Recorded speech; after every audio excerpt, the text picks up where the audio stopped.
Is life better in Australia or Japan? Well, we're going to tackle that in this video. Plus, when I first visited Australia from Japan, there was so much stuff that I thought Japan did best, but turns out Australia does it even better. So today, I want to go over what the biggest differences are between living in Japan compared to Australia, and which one is better to live in. And this is how I'm gonna do this. We'll look into stuff like your income and job, the cost of living, the quality of your life, and so much more, so watch till the end to find out. And let us begin by saying that both Japan and Australia are probably two of the best places to be from my experience. It's the best in terms of freedom and safety, and totally the best food culture on this side of the world. To the point, if you look at just last year alone, the number of Aussies visiting Japan was well over 1 million. So it's fair to say that Japan is the favorite Asian country for a lot of Aussies. So hopefully there won't be any bad blood between the two after you hear what I have to say. Because now we look at income and work culture, but it's never as easy as slapping a number and saying, well, you make more over there so you have it easier. Otherwise, bro, everyone would immigrate to Norway, Switzerland or something. But you also have to look at what that income can get for you. And that is when one of my Aussie friends in Japan actually said, if I can make 150k a year as a family, then I would totally pick Japan over Australia. Since, in his words, Japan is filled with a bunch of cities the size of maybe like Adelaide and Perth, and each of them is just as clean and safe, and apparently that's why he chose Japan over Australia. But what he said at the end was the most shocking, and he said, but you have to avoid the Japanese work culture at all costs. If you're trapped in a typical job or something like that, then Japan will simply be the worst. But why is that? And for that, we need to delve into the concept that is working in Japan. Oh, screw that, bro. You know what? It's the worst. You get to work earlier than your boss. You get off work later than your boss. You have to pray to them even if they're doing everything wrong, and you need to click the subscribe button faster than anyone. Wait, that actually had nothing to do with Japan. And relaxing after work? What is that? We ain't got that in Japan. You just bring the remaining work back home and work till you quite literally passed out. There's a reason my Japanese friend went straight to Sydney as soon as she got an offer for a developer job, and she gets paid like 20 to 30% more. But if she stays in Japan, the pay is low and even lower for women, because that's the thing in Japan, gender and age and the workplace ain't fair. As you grow older, you worry if you're going to lose your job, and the long working hours are just painful for every part of your body. Also, if you look at it from an earning power perspective, Australia definitely wins hands down, and income in Japan is simply sad. Have you ever noticed how cheap the Japanese yen is? It has literally no purchasing power outside of Japan.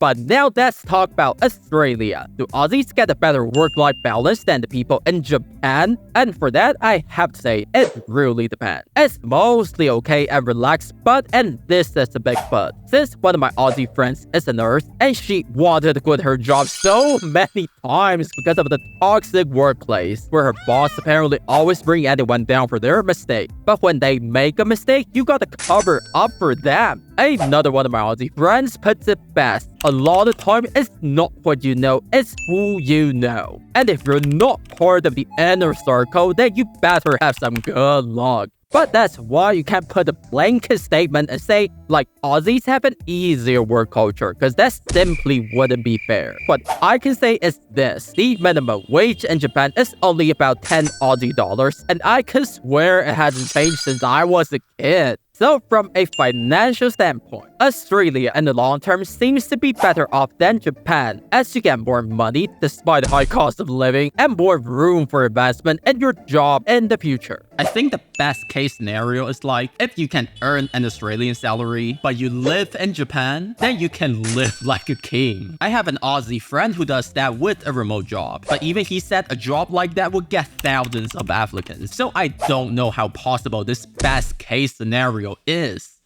But we still haven't decided the winner, so let's move on to the next. And that is the cost of living. Japan is having inflation and Australia is having stagflation. But which one is more manageable? Let's look at the housing. In the major big cities like Tokyo, Yokohama, and Osaka, you can expect to pay around 900 Aussie dollars a month, plus a bunch of hidden fees, so definitely a bit over 1,000. In Australia and the big cities, so far I've paid anywhere from $1,000 to $1,250 a week for a typical group. But I heard they could go down to $500 a week if you don't mind the location. So it does seem to be easier to have a place in Japan even if you're being paid a few times lower. And you can also see that in the housing market too. For people my age, about 48% of them already have houses in Japan based on the news I saw on TV. But none of my Aussie friends my age own a house yet. They're still grinding and renting, bro. But Japan does have an immigration policy where it's difficult for anyone to come and buy up all the houses. So maybe that's why houses remain somewhat affordable in Japan. And for eating around, buying stuff, and your everyday costs, in Japan, I spend about 30 to 40 Aussie dollars a day. And a great chunk of that goes into taking the train. But in Australia, I also spend about $40 a day, with most of that going into the grocery bill. So I'm surprised to find out the cost of living outside of rents, of course, isn't that much different.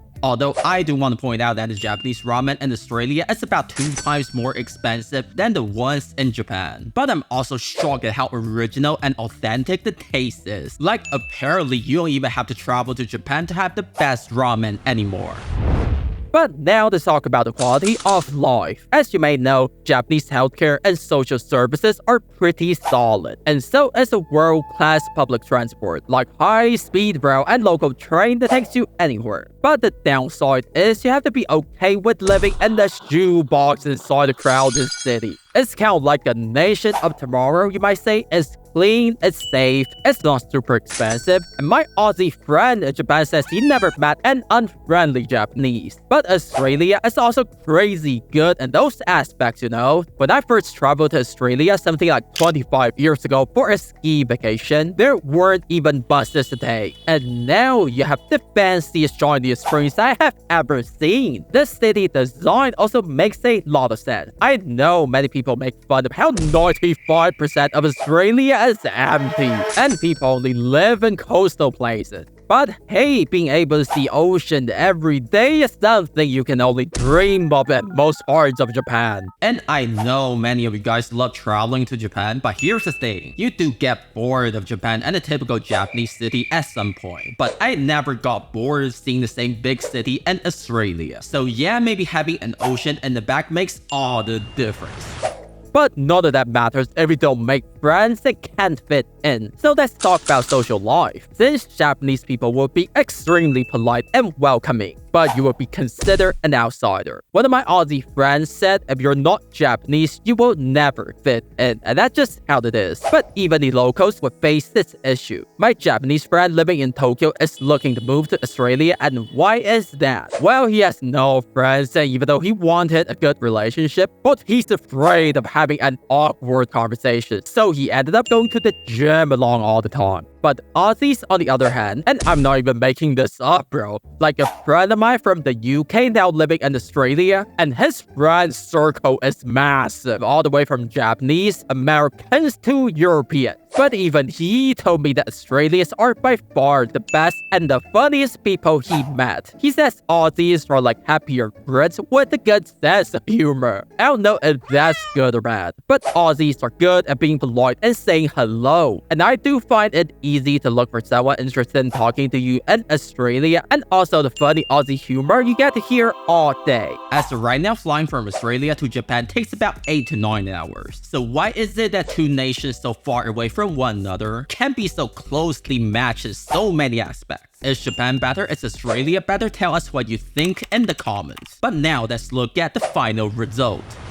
In the end, I want to appreciate Japan for having a housing market that is still somewhat affordable for the working class. But you simply can't compete with Australia when it comes to the gorgeous ocean and the friendly Aussies. But in this video, I want to talk about why Australia is treating their people so much better than every other nation, especially America. And you can click on the video to find out what it is.